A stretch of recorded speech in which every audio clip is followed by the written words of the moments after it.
Akibatnya ternyata keselip, sepatu terompet, kakinya pada lecet, babak belur berabe.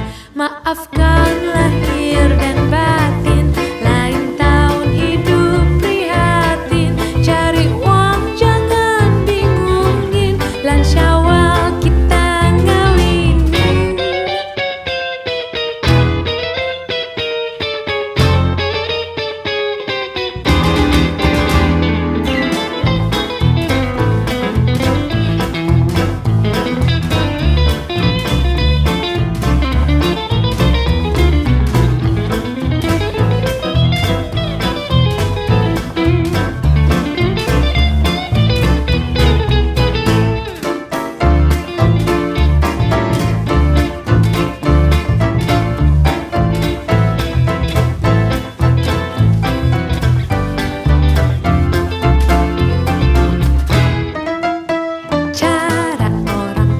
Berlebaran lain lagi, kesempatan ini dipakai buat berjudi.